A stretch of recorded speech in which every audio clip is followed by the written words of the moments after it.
Despite taking up a substantial portion of the Hedge Knight novella, we know surprisingly little about what actually goes down in Dunk's trial by 7. Yes, we know everything that Dunk does, and 99% of what his primary opponent Aerion does.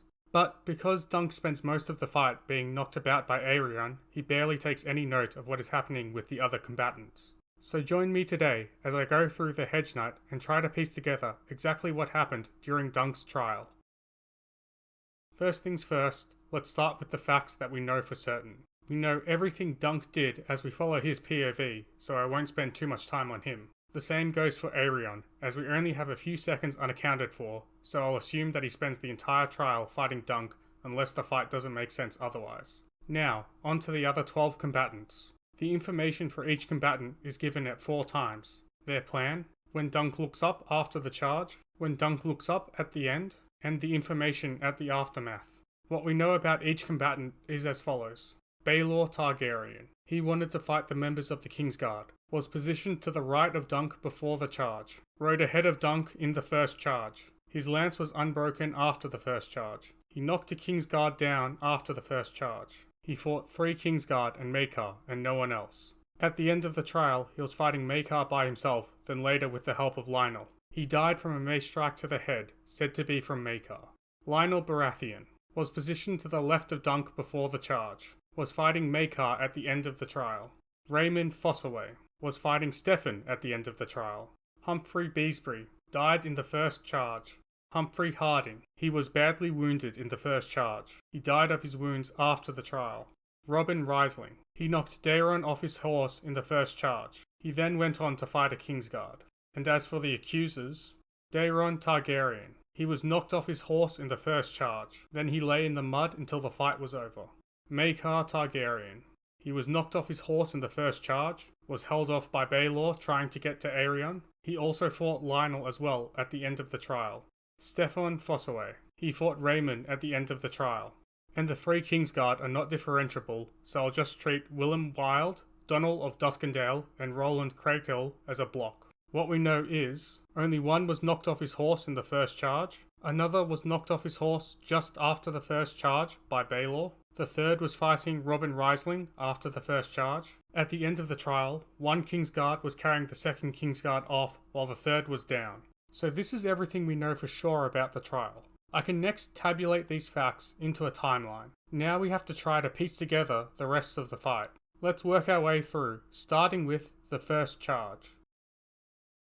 Alright, the combatants are lining up for the trial, but who is facing who? Well, to start off, we know that Dunk is up against Aerion, and Sir Robin Risling is facing Daeron. We also know that Maekar Targaryen and one of the Kingsguard, hereafter known as Kingsguard 1, are knocked down in the first charge, and that Sir Humphrey Beesbury and Sir Humphrey Harding are wounded in the first charge, so they can't be facing each other.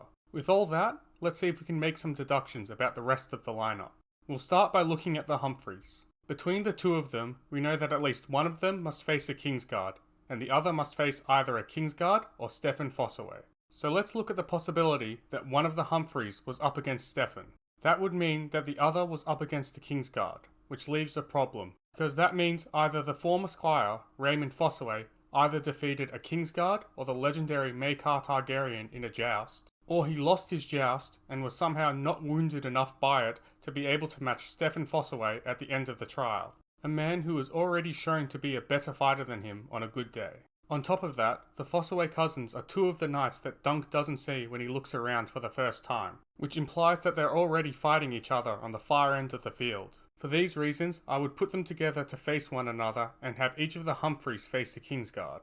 Now all that's left is to determine who fights who out of Baelor, Lionel, Maekar, and the last Kingsguard. We know that Baelor wants to fight a Kingsguard, as they can't hit him, but would a Kingsguard choose to fight him? I'd say yes. The Kingsguard are sworn to protect the King's blood, so what better way to do that than to goad Baelor into chasing you around the field for the entire trial, instead of allowing him to risk his life fighting. This would also explain why Baelor's lance wasn't broken after the first charge, as if the Kingsguard didn't charge right at him, he'd have to drive him from his saddle another way.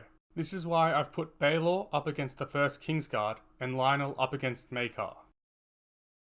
So, after the first charge, Dunk looks up and takes in the battle before returning to his fight with Aerion. While this tells us most of who's starting to fight who, it doesn't tell us everything. The first big omission is the Fossways. I believe that they would be fighting each other for a number of reasons. First, as I have just stated, they are 2 of 3 knights that at this time Dunk doesn't see. Second, despite being a competent knight, Raymond's skills are far below any of the other opponents, and he would probably die very quickly if he was fighting anyone else. Third, Stefan is shown to be opportunistic and only fighting in the trial for a lordship.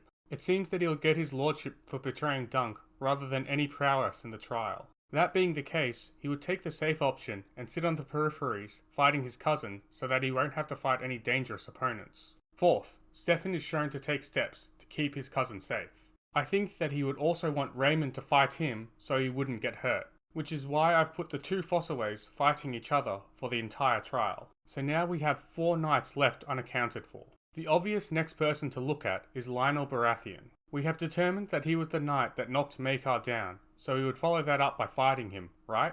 Wrong. We know that during Dunk's second look around, that at the end of the fight, Baelor was fighting Maekar alone, and then he was joined by Lionel. So that means at some point between the charge and the end of the fight, Lionel would have changed targets. The most logical time to do so would be right after he knocked Maekar from his horse, rather than at some point of them being in a melee, which is why I've put Lionel fighting Kingsguard 1 at this point.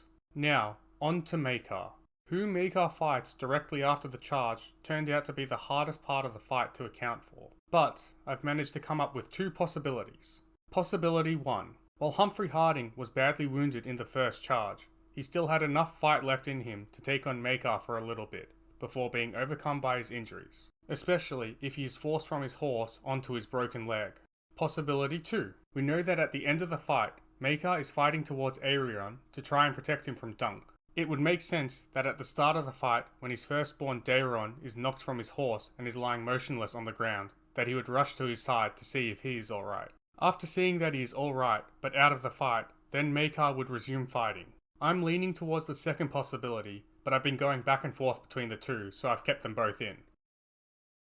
Next, we've just got a little bit of the fight left to fill in. First, we know that Baelor fought all 3 of the Kingsguard and Maekar, so let's add in his fight with the final Kingsguard and his defeat of the second Kingsguard. After Baelor begins to fight the 3rd Kingsguard, Robin Riesling would peel off. He has instructions to keep the other knights off Baelor while he deals with the Kingsguard. At this point, Maekar would have either defeated Humphrey Harding or finished checking on Daeron, so he and Robin would engage each other. Now, Lionel Baratheon needs to be engaged until after Dunk defeats Aerion, at which point he will join Baelor in fighting Maekar. The only way he can do this is if he's fighting the Kingsguard until the end. Finally, we know that Maekar and Baelor are fighting each other right at the end, so they must defeat each of their opponents. So that's how I believe the trial happened. But what do you think? Are there any key details that I've missed out? Have I made too many assumptions in one area?